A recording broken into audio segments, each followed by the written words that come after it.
जय श्री कृष्ण दोस्तों। आज मेरा आपसे एक सवाल है, क्या केवल मेहनत करने से सफलता मिलती है? अगर ऐसा होता तो दुनिया का हर मेहनती इंसान सफल होता, लेकिन ऐसा नहीं है। तो दोस्तों, आज हम समझेंगे कि मनुष्य के जीवन में कर्म योग का क्या तात्पर्य है। और हां मित्रों, अगर आप चैनल पर नए हो तो सब्सक्राइब करके कमेंट में राधे राधे जरूर लिखें।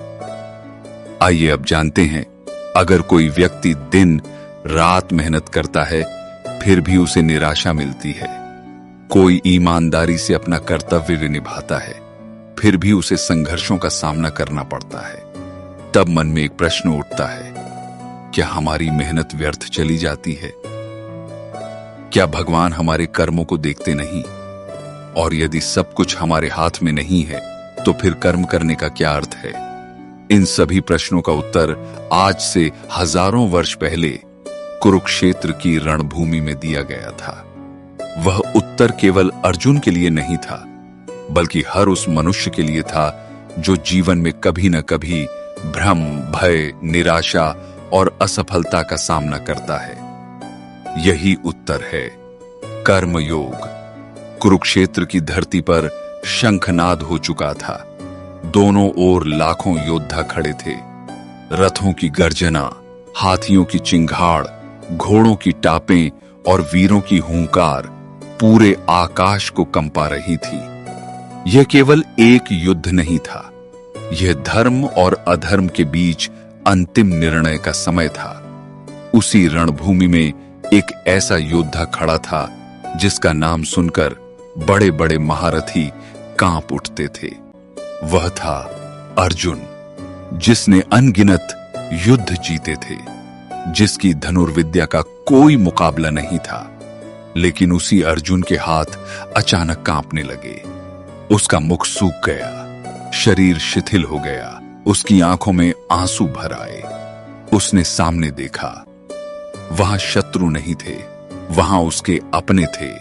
पितामह भीष्म थे, गुरु द्रोणाचार्य थे, भाई, मित्र, रिश्तेदार और परिचित थे।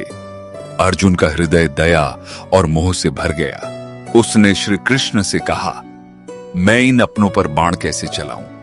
ऐसे राज्य, ऐसे सुख और ऐसी विजय का क्या लाभ जिसके लिए अपने ही लोगों का रक्त बहाना पड़े? यह प्रश्न केवल अर्जुन का नहीं था। आज भी जब जीवन में कठिन निर्णय लेने पड़ते हैं, तब हमारा मन भी अर्जुन की तरह डगमगाने लगता है। जब परिवार और कर्तव्य आमने सामने आ जाएं, जब भावनाएं और जिम्मेदारियां टकराने लगें, तब मनुष्य का विवेक कमजोर पड़ जाता है। श्री कृष्ण मुस्कुराए। उन्होंने अर्जुन को डांटा नहीं, उसका उपहास नहीं किया। उन्होंने उसके मन को समझा, क्योंकि भगवान जानते थे कि भ्रमित मन को आदेश नहीं, ज्ञान की आवश्यकता होती है। तभी श्री कृष्ण ने वह अमृत ज्ञान देना प्रारंभ किया जिसे आज पूरी दुनिया भगवद गीता के नाम से जानती है। उन्होंने सबसे पहले अर्जुन को आत्मा का ज्ञान दिया। कहा, यह शरीर नश्वर है, लेकिन आत्मा न कभी जन्म लेती है और न कभी मरती है। जिस मृत्यु से तुम डर रहे हो वह केवल शरीर की है, आत्मा तो सनातन है। लेकिन श्री कृष्ण यहीं नहीं रुके। उन्होंने अर्जुन को जीवन का सबसे महत्वपूर्ण सिद्धांत बताया, कर्मयोग। उन्होंने कहा, कर्मण्येवाधिकारस्ते मां फलेषु कदाचन। अर्थात तुम्हारा अधिकार केवल कर्म करने में है, उसके फल पर कभी नहीं। यह संसार का सबसे प्रसिद्ध उपदेश है, लेकिन सबसे अधिक गलत समझा जाने वाला भी। बहुत से लोग सोचते हैं कि इसका अर्थ है कि फल की इच्छा ही मत रखो, जबकि श्री कृष्ण का संदेश इससे कहीं अधिक गहरा है। भगवान यह नहीं कह रहे कि लक्ष्य मत बनाओ, वे यह कह रहे हैं कि अपना पूरा ध्यान कर्म पर लगाओ, क्योंकि फल अनेक कारणों पर निर्भर करता है। यदि मनुष्य कर्म करते समय बार बार परिणाम के बारे में सोचता रहेगा तो उसका वर्तमान कमजोर हो जाएगा। कल्पना कीजिए, एक विद्यार्थी परीक्षा दे रहा है। यदि वह हर 5 मिनट में यही सोचता रहे कि मेरे कितने अंक आएंगे, लोग क्या कहेंगे, मैं पास होऊंगा या नहीं, तो क्या वह सही ढंग से प्रश्न हल कर पाएगा? नहीं, उसका मन वर्तमान से हट जाएगा। इसी प्रकार एक किसान बीज बोता है। वह पूरी मेहनत से खेत तैयार करता है, पानी देता है, देखभाल करता है, लेकिन वर्षा उसके हाथ में नहीं है, मौसम उसके हाथ में नहीं है। फिर भी क्या वह खेती छोड़ देता है?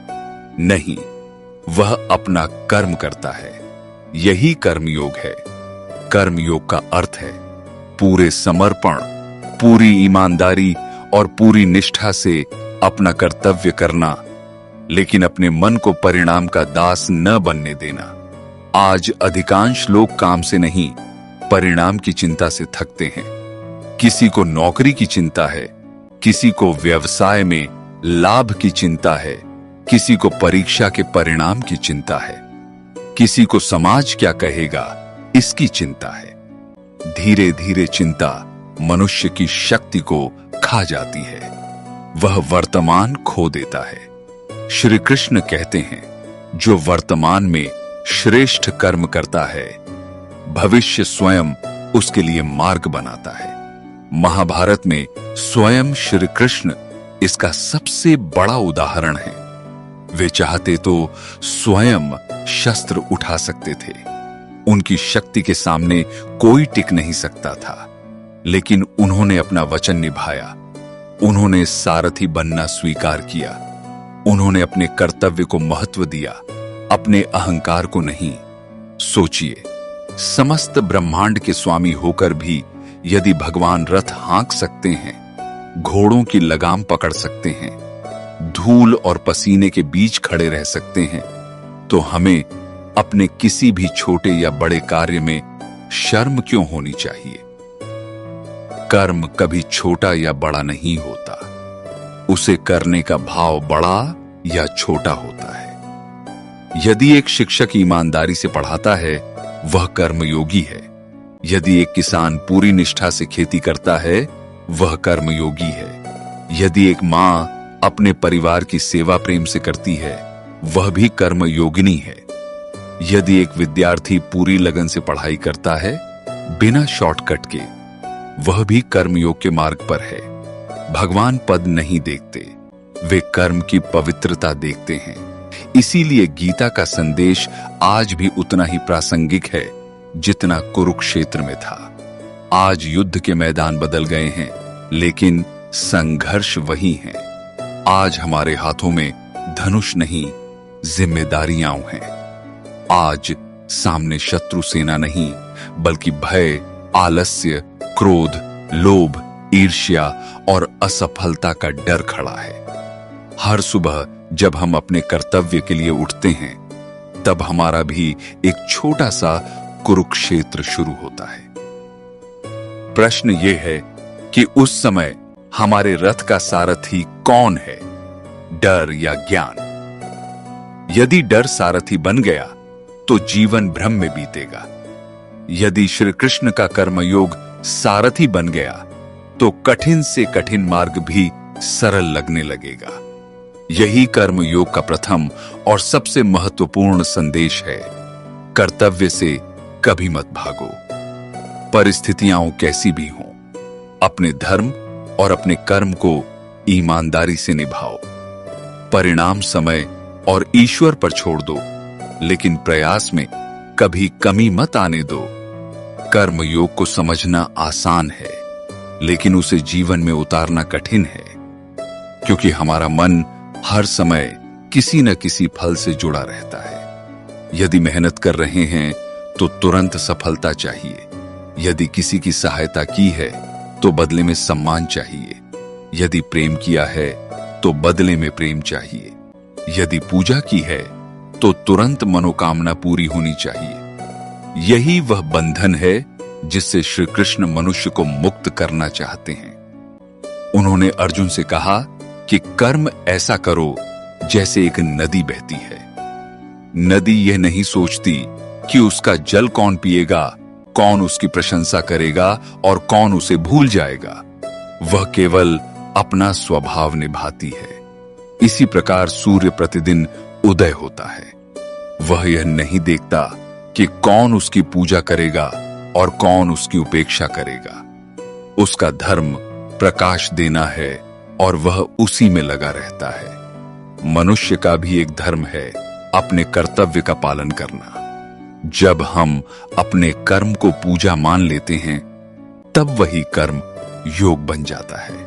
श्री कृष्ण ने अर्जुन से कहा कि जो मनुष्य केवल परिणाम के लिए काम करता है, वह परिणाम का दास बन जाता है। यदि सफलता मिली तो अहंकार बढ़ेगा और यदि असफलता मिली तो निराशा घेर लेगी। दोनों ही स्थितियां मन की शांति छीन लेती हैं, लेकिन कर्मयोगी की पहचान अलग होती है। वह सफलता मिलने पर विनम्र रहता है और असफलता मिलने पर टूटता नहीं, क्योंकि उसे विश्वास होता है कि ईमानदारी से किया गया कोई भी कर्म कभी व्यर्थ नहीं जाता। सोचिए, यदि एक बीज आज बोया जाए तो क्या अगले दिन पेड़ बन जाएगा? नहीं, उसे समय चाहिए, धैर्य चाहिए, वर्षा चाहिए, धूप चाहिए। उसी प्रकार हमारे कर्मों का फल भी अपने समय पर मिलता है। कई बार वह तुरंत दिखाई देता है, कई बार वर्षों बाद, और कभी कभी उसका फल हमारे व्यक्तित्व के रूप में मिलता है। महाभारत में पांडवों ने भी यही किया। उन्होंने वर्षों तक वनवास सहा, अपमान सहा, कठिनाइयां झेली। यदि वे केवल तत्काल परिणाम देखते तो शायद वे भी अधर्म का मार्ग चुन लेते, लेकिन उन्होंने धर्म नहीं छोड़ा। श्री कृष्ण ने उन्हें यही सिखाया कि परिस्थितियां चाहे जैसी हों, अपने धर्म और कर्म से पीछे मत हटो। आज के समय में भी यही शिक्षा उतनी ही आवश्यक है। एक विद्यार्थी यदि केवल अंकों के लिए पढ़ेगा तो पढ़ाई बोझ बन जाएगी, लेकिन यदि वह ज्ञान के लिए पढ़ेगा तो अंक भी आएंगे और जीवन भी संवर जाएगा। एक व्यापारी यदि केवल लाभ के लिए काम करेगा तो छोटी सी हानि भी उसे बेचैन कर देगी, लेकिन यदि वह ईमानदारी से अपने ग्राहकों का विश्वास जीतने का प्रयास करेगा तो लाभ अपने समय पर आएगा। एक कर्मचारी यदि केवल वेतन के लिए काम करेगा तो हर दिन उसे भारी लगेगा, लेकिन यदि वह अपने कार्य को उत्कृष्ट बनाने का प्रयास करेगा तो वही कर्म उसकी पहचान बन जाएगा। यही कर्म योग है। काम को केवल कमाई का साधन नहीं, बल्कि अपने चरित्र का निर्माण मानो।